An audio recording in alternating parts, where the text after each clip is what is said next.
آپ کو معلوم ہے قرآن کریم میں وہ من یشاء کا ایک لفظ ہے خرف من یشاء، اور ہمارے ہاں اس کا ترجمہ کیا جاتا ہے کہ خدا جس کو چاہے یہ کر دیتا ہے.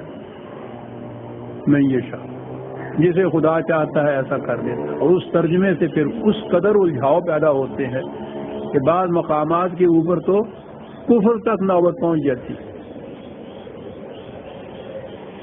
جو دلوں میں یہ شاہ بھی جو کہا یادی میں یہ شاہ کا تو ہوا کہ خدا جسے چاہتا ہے ہدایت دیتا ہے. یہ بھی بات ہو گئی کہ جسے وہ چاہتا ہے ہدایت دیتا ہے. اگر وہ ہدایت نہیں کسی کو مل چکی تو وہ تو کہے گا نا کہ مجھے اس نے دی نہیں ہدایت. میں وہ یہ ذرا وضاحت چاہتا ہوں کہ میں یہ شاہ کا غلط ترجمہ جو ہمارے ہاں ہو رہا ہے اس نے کیا کچھ کر دیا ہے. اور یہ دلوں میں یہ شاہ بھی ہے اور جسے چاہتا ہے گمراہ کر دیتا ہے معاذ اللہ. آپ کے ہر ترجمے میں یہ لکھا ہوگا، آپ کی ہر تفسیر میں یہ لکھا ہوگا، جسے چاہتا ہے وہ کر دیتا ہے.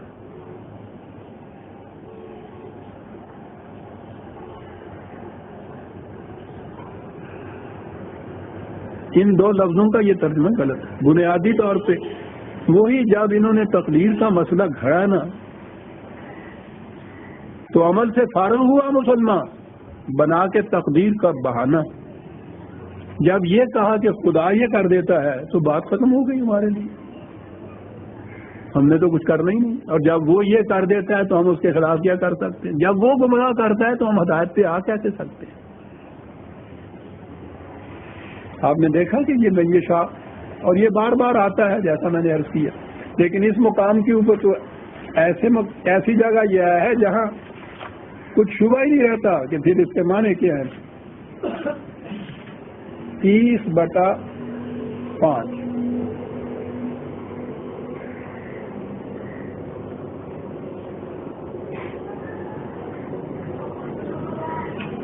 معلوم نہیں آپ حضرات کے پاس قرآن کا نسخہ بھی ہے یا نہیں. سامنے الفاظ آئیں تو پھر نکھر کے مفہوم واضح ہو جاتا ہے. وَيَوْمَئِذٍ يَفْرَحُ الْمُؤْمِنِينَ بِنَصْرِ اللَّهِ، جنگ کا ذکر ہے. مومن خوش ہوتے ہیں خدا کی نصرت سے. اور آگے ہے يَنْصُرُ مَن يَشَاءُ، وہ جسے چاہتا ہے مدد دیتا ہے. ابھی تو ہم دیکھ رہے ہیں کہ اس نے کہا کہ ان تنصروا اللہ ینصرکم، تم اگر یہ کرو گے خدا کی مدد تو ہم پھر تمہاری مدد کریں گے. تو پہلی چیز تو یہ ہے کہ تم وہ شرط پوری کرو گے تو ہم یہ کریں گے نا. تو میں یہ شاہ کا یہ ترجمہ تو غلط ہو گیا کہ خدا جس کی چاہتا ہے مدد کرتا ہے. ترجمہ صحیح بات یہ ہوگی کہ خدا کی مدد جو لینا چاہتا ہے خدا اس کی مدد کرتا ہے، اور اس کی مدد لینے کا طریقہ اس نے بتا دیا تنصر اللہ.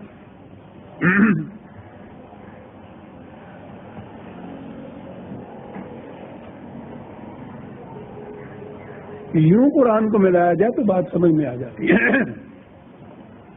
اب یہاں میں یہ شاہ بات جو چاہتا ہے ہماری مدد لینا ہم مدد دیتے ہیں، اور اس کا طریقہ ہم نے بتا دیا تنصر اللہ. پہلی چیز تو یہ ہے کہ وہ مدد جو ہے وہ پھر جو ملتی ہے تو کیا اس میں ہوتا ہے اس مدد کے اندر؟ تو یہ ہوتا ہے کہ تم بیٹھے رہتے ہو اور ہمارے فرشتے آگے سارا کچھ کر جاتے ہیں. ہوتا اتنا ہی ہے ینصرکم، پھر خدا تمہاری مدد کرتا ہے. ہوتا کیا ہے؟ وہ یثبت اقدامکم، میدان جنگ میں تمہارے پاؤں جما دیتا ہے، لغزش نہیں اس میں پیدا ہونے دیتا. اور یہ ہے نصرت خدا کی. کرنا تو تمہیں نے ہوتا ہے سب کچھ، لیکن یہ بڑی چیز ہے کہ مقابلے میں انسان کے پاؤں میں لغزش نہ آئے، اور اسی کے اوپر تو مدار ہوتا ہے فتح اور شکست.